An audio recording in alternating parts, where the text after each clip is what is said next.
मैं जवानी में ही विधवा हो गई और ये दुख मेरे लिए कोई कम नहीं था। उसके बाद मेरे ऊपर एक और पहाड़ टूट पड़ा। मुझे किसी गैंग ने किडनैप कर लिया।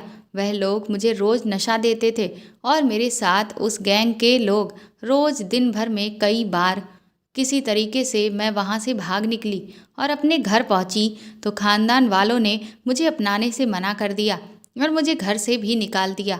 घर से निकलने के बाद एक दिन जब मैं सड़क पर जा रही थी तो एक गाड़ी वाले ने मुझे अपने साथ बिठा लिया और जब मैंने उसका चेहरा ध्यान से देखा तो मेरे पैरों तले ज़मीन निकल गई, क्योंकि ये वही आदमी था जिसने मेरे साथ। मेरा नाम कंचन है। मैं अपने माता पिता की इकलौती बेटी थी और उनकी बहुत लाडली भी। इसीलिए मेरे ऊपर कभी भी किसी भी बात की कोई पाबंदी नहीं थी। जो मैं कहती थी मेरे पास मेरे माता पिता वही करते थे। मैंने ग्रेजुएशन कंप्लीट कर लिया था। उसके बाद मैंने पढ़ाई छोड़ दी। मेरे पिता बहुत अमीर थे। हमारे पास पैसे और जायदाद की कोई कमी नहीं थी। मेरे पिताजी को औषधियों का अच्छा ज्ञान था, जिससे वो लोगों का छोटा मोटा इलाज कर दिया करते थे और उन्होंने मुझे भी बहुत कुछ सिखा दिया था। मेरे पिताजी की एक बहन थी जो हमारे ही मोहल्ले में अपने परिवार के साथ रहती थी। मेरे पिता के जीजा जी यानी फूफा जी मेरे पिता के हिस्से की जायदाद भी लेना चाहते थे। वह मेरे पिताजी से कहते थे कि तुम अपनी इतनी जायदाद का क्या करोगे? तुम्हारी बेटी तो ससुराल चली जाएगी। तुम्हारे पास कोई बेटा भी नहीं है जो तुम्हारी जायदाद संभाल सके। इसीलिए तुम अपना सब कुछ अपनी बहन के नाम कर दो।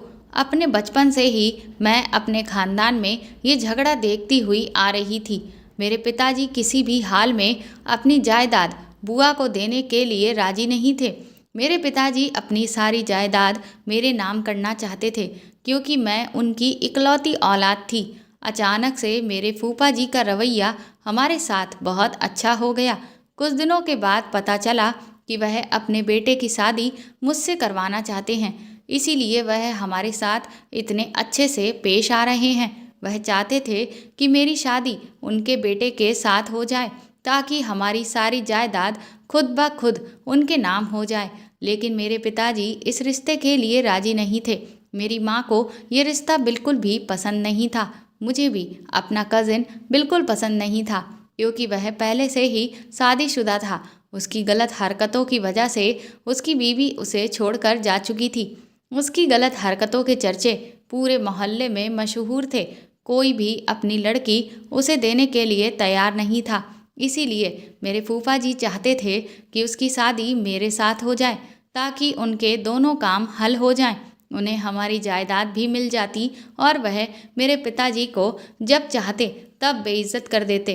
लेकिन मेरे पिताजी ने भी फैसला कर लिया था कि मैं अपनी इकलौती और चहेती बेटी को इन लोगों के हवाले नहीं करूँगा, चाहे जो भी हो जाए। एक दिन मैं मार्केट से वापस आ रही थी कि तभी मेरे पास एक गाड़ी आकर रुकी। उसमें जो आदमी बैठा था वह मुझसे एड्रेस पूछने लगा। मैं उसे एड्रेस बता रही थी कि किसी ने मेरे पीछे से मेरे मुंह पर एक कपड़ा रख दिया, जिससे मैं बेहोश हो गई। जब मेरी आंख खुली तो मैं एक बंद कमरे में थी। यहाँ मेरे अलावा और बहुत सी लड़कियाँ थीं जो बहुत बुरी हालत में थीं।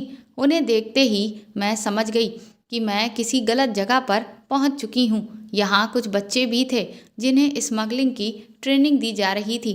यहाँ पर लड़कियों से ज़बरदस्ती गलत काम करवाया जा रहा था। पुलिस भी इन लोगों के साथ मिली हुई थी। मैंने उन लड़कियों से पूछा कि तुम यहाँ कैसे आईं, तो उन्होंने बताया कि ये लोग हमें किडनैप करके लाए हैं और अब ये हमसे गलत काम करवाएंगे। हो सकता है ये हमें किसी कोठे पर नाचने के लिए बेच दें या फिर हमें दूसरे देश में बेच दें। मुझे यहाँ पर बहुत डर लग रहा था। मैं डर की वजह से कांप रही थी और सोच रही थी कि पता नहीं मेरे माता पिता का क्या हाल हो रहा होगा। पता नहीं वह मुझे कहाँ कहाँ ढूंढ रहे होंगे और मेरे लिए कितने परेशान होंगे। मैं भगवान से प्रार्थना कर रही थी कि मुझे यहाँ से जल्दी से आज़ादी मिल जाए, ताकि मैं अपने माता पिता के पास जा सकूं। यहाँ सब लड़कियाँ रो रही थीं, चिल्ला रही थीं। यहाँ छोटे बच्चे भी थे। उनमें से एक बच्चा बहुत ज़्यादा रो रहा था और दीवार को ऐसे खोद रहा था जैसे उसे यहाँ से निकलने का रास्ता मिल जाएगा।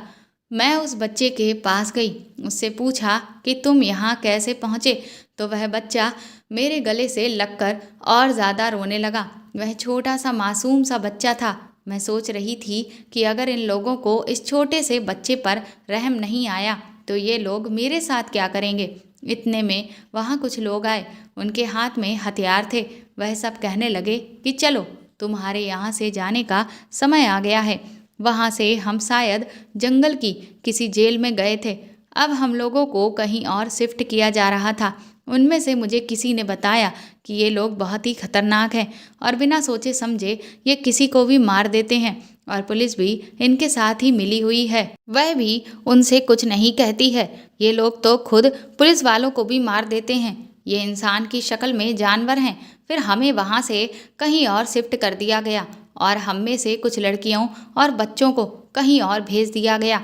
वहाँ एक लड़की थी, वह उनकी बात मानने से मना कर रही थी। उन लोगों ने उसे बहुत बेदर्दी से खत्म कर दिया। वह वहीं मेरी आंखों के सामने तड़प तड़प कर मर गई, लेकिन मैं उसके लिए कुछ भी नहीं कर सकी। ये लोग बहुत ज़्यादा खतरनाक थे। यहाँ हम ऐसी जगह पर गए थे जहाँ से हमें न सूरज देखने को मिलता था न चांद। कब दिन निकलता कब रात हो जाती हमें कुछ पता ही नहीं चलता था। कभी कभी कुछ थोड़ा बहुत खाने को दे दिया करते थे। यहाँ सब लोग रोते रहते, गुहार लगाते रहते, लेकिन इन लोगों पर कोई असर नहीं होता था। मुझे यहाँ बहुत डर लग रहा था, लेकिन यहाँ से भागने का कोई रास्ता नहीं था। वहाँ पर एक लड़का था जो जिस जगह पर हम लोगों को रखा जाता था वहाँ गश्त लगाने के लिए आता था। एक दिन जब मुझे बहुत प्यास लगी हुई थी और मैं प्यास से बुरी तरह से तड़प रही थी, तो मैं उसके आगे हाथ पैर जोड़े और फिर उसने मुझे तुरंत ही पानी लाकर पिलाया। मुझे यहाँ आए हुए तकरीबन 2 महीने हो चुके थे, लेकिन इतने दिनों में पहली बार वहाँ मुझे कोई ऐसा मिला था जिसने मुझ पर रहम खाया था। उस दिन के बाद से मेरी उस लड़के से कभी कभार बातचीत हो जाया करती थी। उसने मुझसे मेरा नाम और मेरा एड्रेस वगैरह पूछा। मैंने उसे अपने बारे में सब कुछ बता दिया, यहाँ तक कि अपने माँ बाप के बारे में भी मैंने उसे सब बताया। मैं उसके आगे बार बार हाथ जोड़कर कहती कि वह मुझे यहाँ से कैसे भी करके निकाल दे, लेकिन मेरी इस बात पर वह मुझे कोई भी जवाब नहीं देता। एक दिन पूरे गैंग के लोगों पर दूसरे गैंग के लोगों ने हमला कर दिया, जिसमें वह लड़का जो मुझसे बात कर लिया करता था उसके चोट आ गई। लेकिन उस वक्त उन लोगों को कहीं पर भी कोई भी डॉक्टर नहीं मिल रहा था। जब मुझे पता चला कि मेरी जिससे दोस्ती है उसकी जान पर बन आई है तो मुझसे रहा नहीं गया और मैंने उन लोगों से कहा कि वो लोग मुझे उसके पास लेकर चलें, क्योंकि मैं उसका इलाज कर दूंगी। इसके बाद तकरीबन 1 हफ्ते तक मैं उसके साथ ही उसके कमरे में रही और उसकी पूरी सेवा और लगन से उसका इलाज किया और वह बहुत जल्द ही ठीक हो गया। इस बीच मुझे ये एहसास हो गया था कि मैं इस लड़के से प्यार करने लगी हूँ, लेकिन क्योंकि मुझे पता था कि शायद वह मुझसे प्यार नहीं करेगा, इसी वजह से मैंने उससे कुछ भी नहीं कहा। उसका नाम नमन था। एक दिन जब वह मुझसे बात करने के लिए आया तो मैं उससे बात करते करते रो पड़ी। मैंने उसे कहा कि मुझे अपने माता पिता की बहुत याद आती है। पता नहीं कि वह किस हाल में होंगे। वह मुझसे बहुत प्यार करते थे। पता नहीं वह मेरे बगैर जिंदा होंगे भी या नहीं। उसने मुझे दिलासा दिया कि वह मुझे यहाँ से निकाल कर ही रहेगा। वह कहने लगा कि अब मैं इन लोगों का भरोसा जीत लिया है और इसी वजह से अब मैं तुमसे ये वादा कर रहा हूँ कि तुम्हें मैं यहाँ से आज़ादी हर हाल में दिलाऊंगा। अब सिर्फ एक वही था जिस पर मुझे भरोसा था, जिससे बात करके मुझे लगता था कि मैं यहाँ से बचकर निकल जाऊंगी, लेकिन उस लड़के को किसी ने पुलिस के हवाले कर दिया। शायद उन लोगों को पता चल गया था कि वह मुझे यहाँ से निकालने वाला है। जो आदमी हमारी निगरानी करता था, एक दिन उसने बहुत ज़्यादा शराब पी ली थी और वह शराब के नशे में बेहोश हो गया। आसपास वहाँ कोई मौजूद नहीं था, तो हमने इस मौके का फ़ायदा उठाया और वहाँ से भागना शुरू कर दिया। कोई किसी की मदद के लिए तैयार ही नहीं था। सब लोग यही सोच रहे थे कि हमें यहाँ से आज़ादी मिल जाए, क्योंकि यहाँ की ज़िंदगी नरक से कम नहीं थी। इतने में वहाँ के लोगों को पता चल गया और उन्होंने हम पर गोलियां चलानी शुरू कर दी। कुछ लोगों को गोली लगी और कुछ जख्मी हो गए। मुझे भी गोली छू कर निकल गई थी, लेकिन मुझे उस समय सिर्फ वहाँ से निकलना था। अगर मैं यहाँ रह जाती तो हो सकता है कि ज़िंदगी भर यहाँ से कभी नहीं निकलती। इसीलिए मैंने बिना तकलीफ देखे यहाँ से भागना शुरू कर दिया। वह एक सुनसान सा घना जंगल था। मैं उस जंगल में बिना थके बिना रुके भागती रही। बहुत मुश्किल से मैं सड़क पर पहुंची तो मुझे कमज़ोरी ने घेर लिया। मैं बिना कुछ खाए पिए सड़क पर भागे जा रही थी। मुझे थकान और कमजोरी से चक्कर आने लगे और मैं वहीं पर बेहोश होकर गिर गई। जब मेरी आंख खुली तो मैं एक अस्पताल में थी। होश में आते ही मेरे पास पुलिस आ गई और मुझसे सवाल जवाब शुरू कर दिए, लेकिन मैं इस हालत में नहीं थी कि उन्हें कुछ बता सकूं। फिर मैंने सोचा कि कहीं ये लोग उस गैंग से मिले हुए ना हो, कहीं ये दोबारा मुझे इस नर्क में ना पहुंचा दे। इसीलिए मैं खामोश रही और मैंने पुलिस को कुछ भी नहीं बताया। उन्होंने मुझे मेरे घर का एड्रेस पूछा और मेरे घर वालों को इन्फॉर्म कर दिया। कुछ देर के बाद मेरी माँ वहाँ आ गई। जब मेरी माँ ने मुझे देखा तो वह कुछ देर मुझे देखती रही। उसे अपनी आंखों पर यकीन नहीं हुआ कि मैं उसके सामने हूँ। उन्होंने रोना शुरू कर दिया। वह मुझे गले से लगाकर बहुत रोईं। मैंने उनसे पूछा कि माँ, पिताजी कहाँ हैं? आपके साथ वह क्यों नहीं आए? क्या वह मुझसे नाराज हैं? मुझसे मिलना नहीं चाहते? तब माँ ने मुझे बताया कि तुम्हारे जाने के बाद तो लोगों ने तुम्हारे पिता का जीना दुश्वार कर दिया था। जब भी वह घर से बाहर निकलते तो लोगों ने उन्हें ताने देते कि तुम्हारी बेटी तो घर से भाग गई है, तुमने अपनी बेटी की कैसी परवरिश की थी, तुम अपनी बेटी को संभाल नहीं पाए। जमाने की जली कटी बातें सुनकर वह बर्दाश्त नहीं कर पाए और हम सबको छोड़कर इस दुनिया से चले गए। ये बात सुनकर मैं सदमे में आ गई और माँ के गले लगकर बहुत रोई। मेरी माँ अभी मेरी हालत और बदनसीबी पर रोती जा रही थी। 2 दिन के बाद मेरी हालत में कुछ सुधार आया तो हम लोग घर वापस चले गए। घर में कदम रखते ही मेरे खानदान वालों ने सवाल पर सवाल शुरू कर दिए। किसी ने कहा कि जब भाग गई थी तो वापस क्यों आई है? किसी ने कहा कि वह लड़का कहाँ है जिसके साथ तू भागी थी? तो किसी ने कहा कि उस लड़के का दिल भर गया होगा जो इसे छोड़कर चला गया। तो फिर किसी ने कहा कि पता नहीं कहाँ कहाँ मुंह काला करवा कर आई है। किसी ने कहा कि इसकी वजह से इसका बाप मर गया। अरे ये तो अपने बाप की इज्जत ही बेच करके चली गई। किसी ने भी मुझसे ये नहीं पूछा कि मैं किस हाल में हूँ, कहाँ थी, कैसी थी, मेरे साथ क्या हुआ था। सब ने बस अपनी अपनी सोच के अनुसार मुझ पर इल्ज़ाम लगाने शुरू कर दिए। मेरे घर पर पूरा खानदान इकट्ठा था और जिन नज़रों से वो मुझे देख रहे थे, मुझे ऐसा लग रहा था कि धरती फट जाए और मैं उसमें समा जाऊं। मैं लोगों के किस किस सवाल का जवाब देती। उनके तो सवाल थे कि ख़त्म ही नहीं हो रहे थे और उसे मैं क्या गिला शिकवा करती। यहाँ तो अपने खानदान वाले ही साथ देने को तैयार नहीं थे। आज मुझे औरत होने का एहसास हुआ था। हमारे समाज में एक औरत अगर सारी रात बाहर रहे तो वह अपवित्र हो जाती है, फिर चाहे उसके पीछे कोई भी वजह हो। यहाँ तो मैं पूरे 7 महीने के बाद वापस आई थी, फिर लोग मुझे कैसे अपना लेते। मेरे खानदान वालों ने मेरी माँ से कहा कि अगर तुम इस लड़की के साथ रहना चाहती हो तो तुम्हें इस घर से और हमसे सारे रिश्ते खत्म करने होंगे, नहीं तो इस लड़की को यहाँ से निकाल दो। लेकिन माँ तो आखिर माँ होती है। माँ अपनी संतान को किसी हाल में नहीं छोड़ती। मेरी माँ ने भी यही किया और मुझे अपने सीने से लगा लिया। उसके बाद मैं और मेरी माँ ने वो घर छोड़ दिया और हम दूसरे शहर आ गए। हमारे पास रहने का कोई ठिकाना नहीं था। मेरे बाबा के एक दोस्त थे जो मेरे बचपन से ही हमारे घर आते जाते थे और मुझे बहुत प्यार भी करते थे। उनके अलावा हमारा इस दुनिया में कोई और सहारा नहीं रहा था। हम उनके घर चले गए। वो हमें अपने घर देखकर चौंक गए।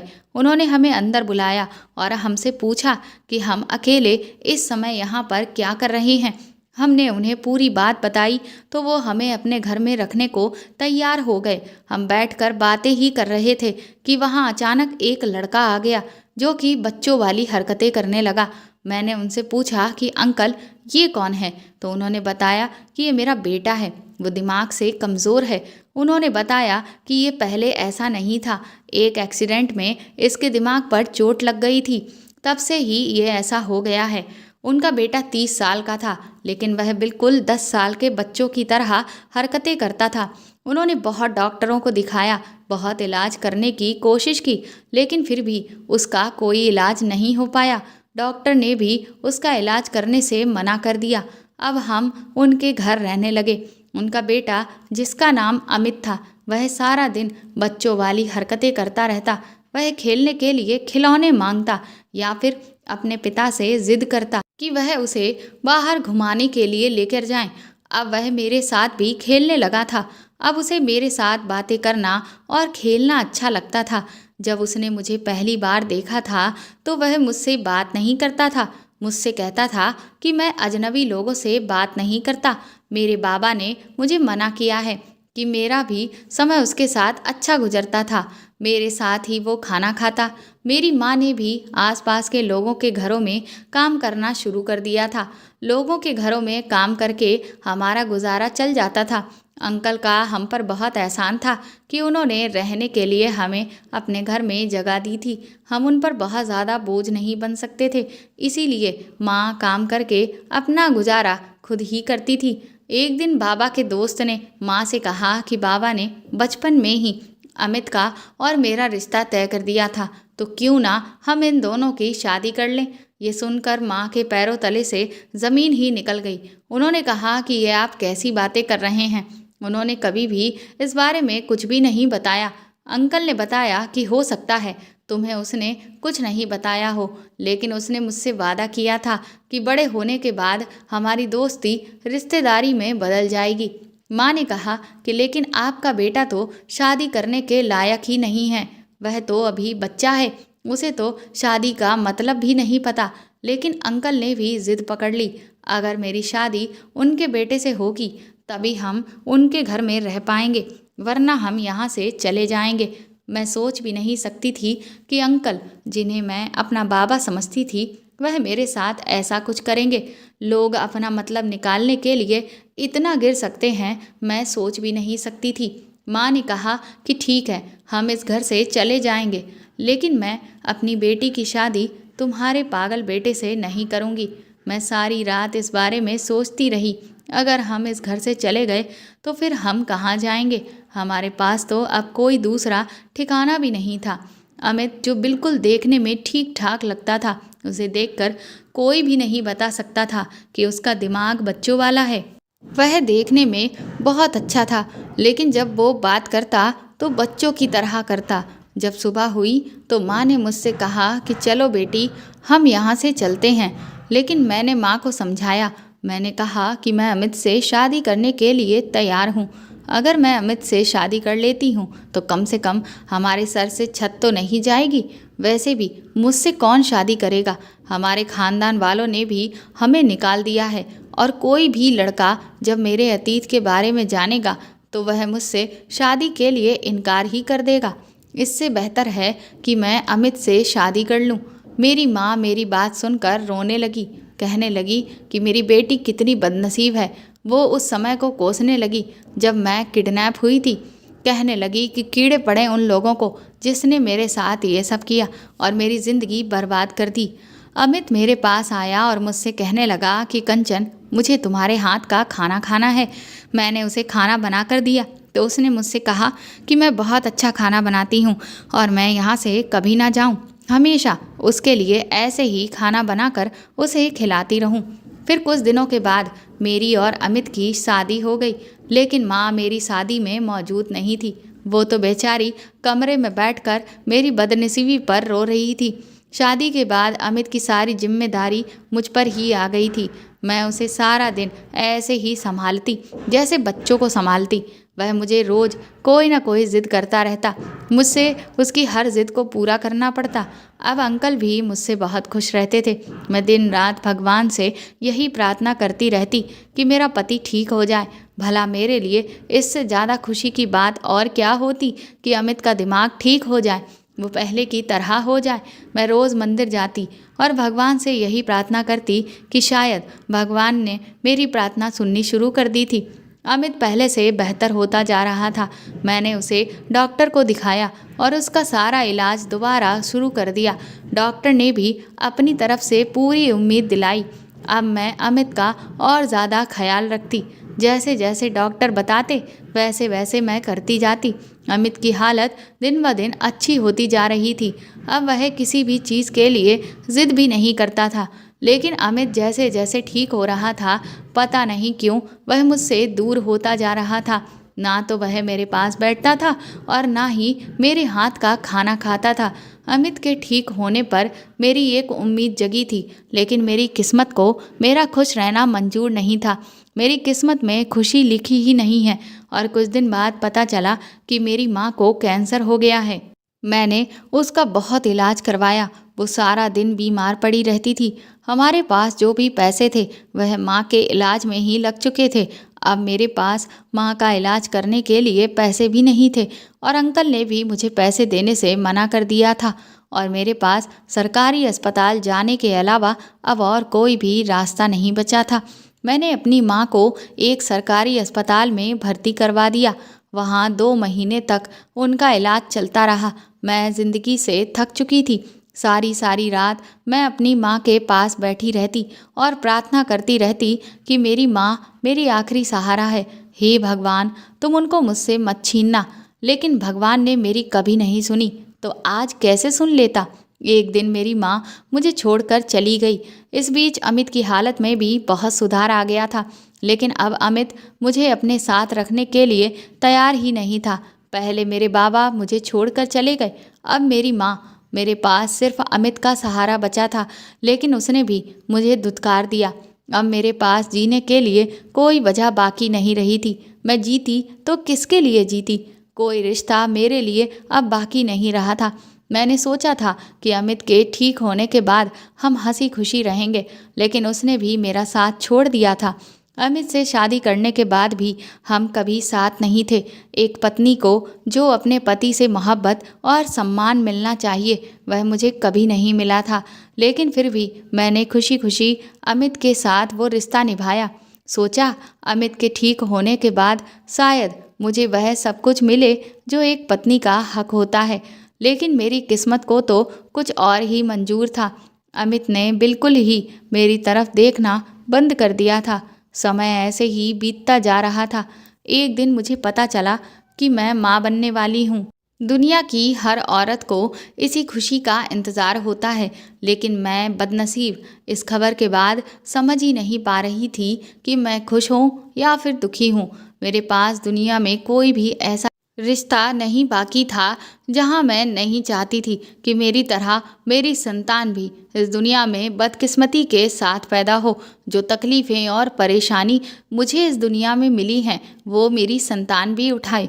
मैं हॉस्पिटल गई और मैंने एक नर्स से अपने अबॉर्शन की बात की। उसने चेक करने के बाद मुझे बताया कि मैं बहुत कमज़ोर हूँ। अगर मैंने कुछ भी ऐसा किया तो मेरी जान को खतरा हो सकता है। वहाँ हॉस्पिटल से घर वापस आते हुए मैं सारे रास्ते यही सोचती रही कि पता नहीं अमित मेरे साथ मेरे बच्चे के साथ कैसा सलूक करेगा। जो एक पति का फ़र्ज नहीं निभा सका वह बाप का फ़र्ज कैसे निभाएगा। मैं घर वापस आ गई और ऐसे ही 9 महीने पूरे हो गए। इन दिनों मेरी तबीयत भी ठीक नहीं रहती थी। मैं बहुत कमज़ोर हो गई थी। फिर एक दिन मेरी तबीयत खराब हुई और मैंने एक बच्चे को जन्म दिया। अपने बच्चे का मुंह देखकर मेरे अंदर ममता जाग गई।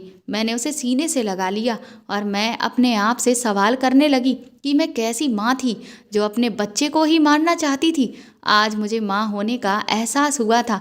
माँ और बच्चे का रिश्ता कितना खास होता है। मैं अपनी सोच पर शर्मिंदा हो रही थी और भगवान से माफ़ी मांग रही थी। एक पल में ही मेरी ज़िंदगी बदल गई।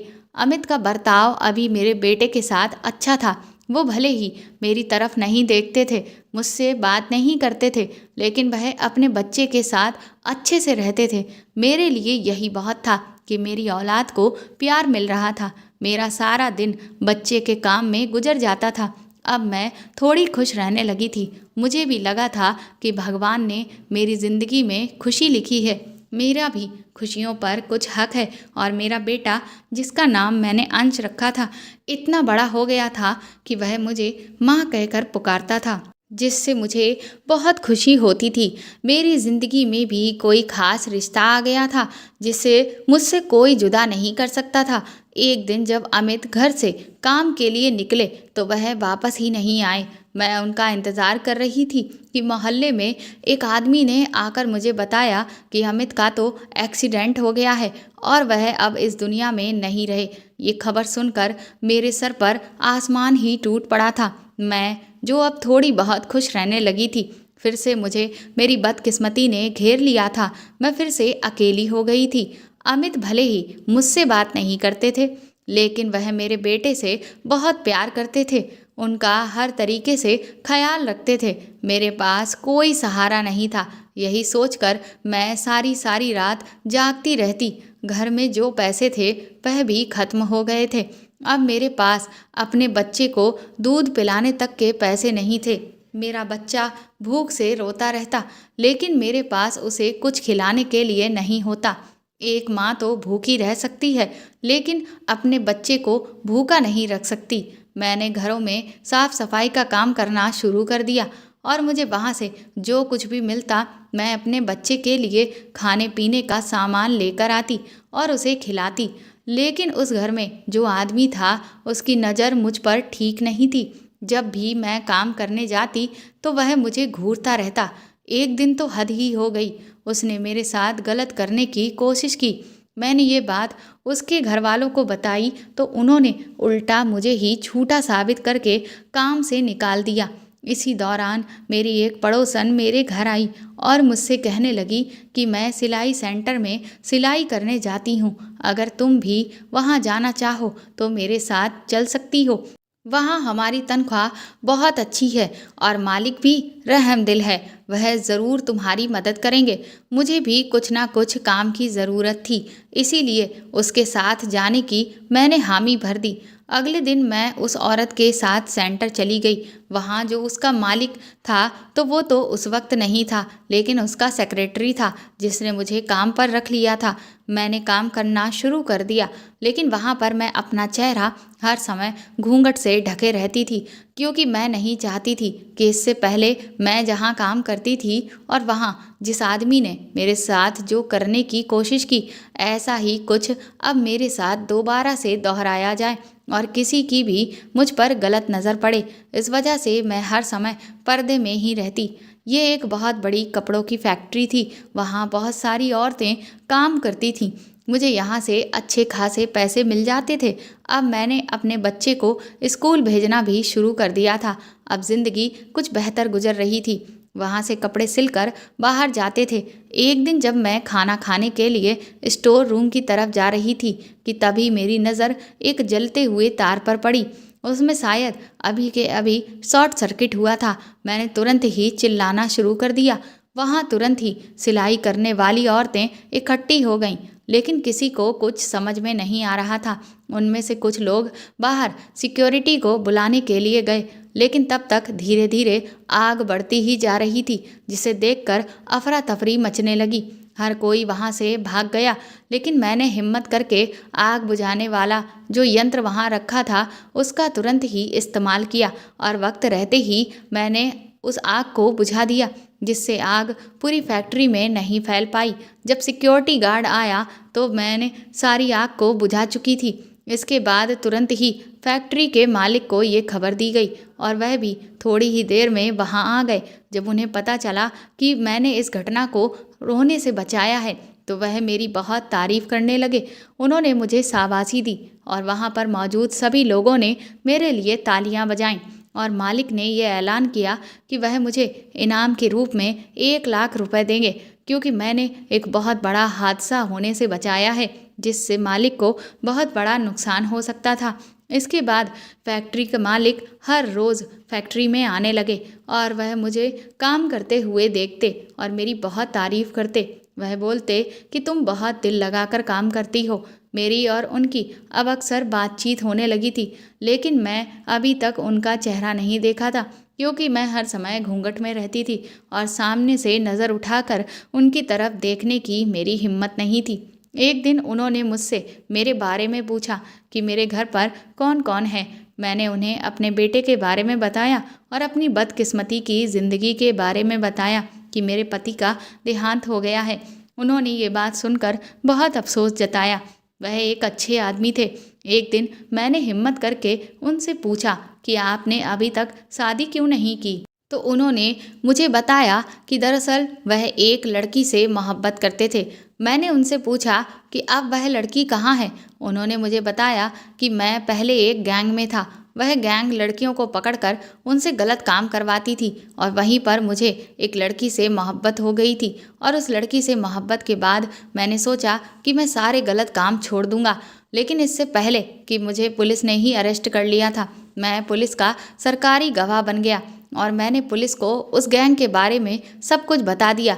लेकिन जब तक मैं पुलिस को लेकर वहां पहुंचा तब तक तो वहां से सभी लोग निकल चुके थे। वह लड़की भी शायद वहां से भाग गई थी।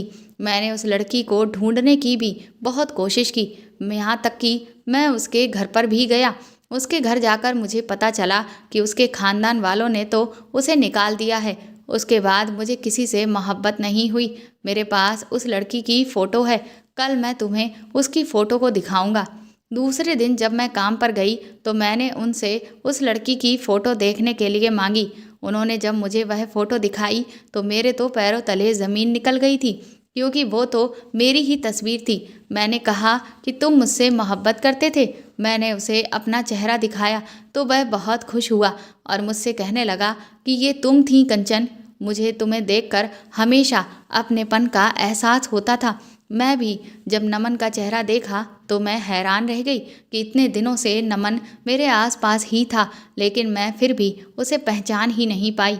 एक दिन उन्होंने मुझे शादी के लिए कहा। मैंने कुछ देर सोचा और फिर उसके बाद उनसे शादी के लिए हाँ कह दिया। मैं भी अब अपनी ज़िंदगी से थक चुकी थी। मुझे भी अब किसी सहारे की ज़रूरत थी। नमन मेरा और मेरे बेटे का बहुत ख्याल रखते थे। हमें किसी चीज़ की कोई कमी नहीं होने देते थे। उनसे शादी करने के बाद मेरी ज़िंदगी जैसे बदल गई थी। मेरा बेटा अब उनसे बहुत मोहब्बत करता था। नमन और अंश रोज़ रात को घंटों मेरे बारे में ही बातें करते। नमन सारे दिन की बातें अंश से पूछते। अगर मैंने अंश को डांटा होता तो वो अपने पिता से मेरी शिकायत करने लगता था, और जब नमन मुझे इस बात के लिए डांटते कि मैंने अंश को क्यों डांटा तो अंश उनसे कहता कि मैंने आपको माँ को डांटने के लिए तो नहीं कहा था, और फिर हम लोग खिलखिलाकर हंसने लगते। इसी तरह से हमारी ज़िंदगी बहुत हंसी खुशी गुजर रही थी।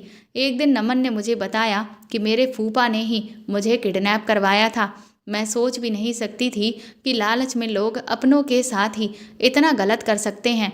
अब मैं पूरी तरीके से अपना अतीत भूल चुकी थी। हो सकता है भगवान ने मुझे इसीलिए इतनी तकलीफ़ें दी हों कि मुझे आज का दिन दिखा सकें। आज मैं अपनी ज़िंदगी में खुश थी। मेरा पति भी मुझसे बहुत मोहब्बत करता था। तो दोस्तों, आपको ये कहानी कैसी लगी हमें कमेंट करके ज़रूर बताएं, और प्लीज़ इस कहानी को ज़्यादा से ज़्यादा शेयर और लाइक करके मेरे चैनल को सपोर्ट करें। साथ ही अगर आप चाहें तो मुझे सुपर थैंक्स भी खरीद कर दे सकते हैं। सुपर थैंक्स का ऑप्शन आपको इस वीडियो के नीचे दिए हुए सभी ऑप्शंस में दिख जाएगा, जो कि हार्ट शेप में बने हुए डॉलर के साइन के तौर पर है। और अगर आप मेरे चैनल पर नए हैं तो सब्सक्राइब करके बेल आइकन को ज़रूर दबा दीजिएगा, ताकि आगे भी मैं आपको ऐसी ही अच्छी कहानियाँ सुनाती रहूँ। Thank you.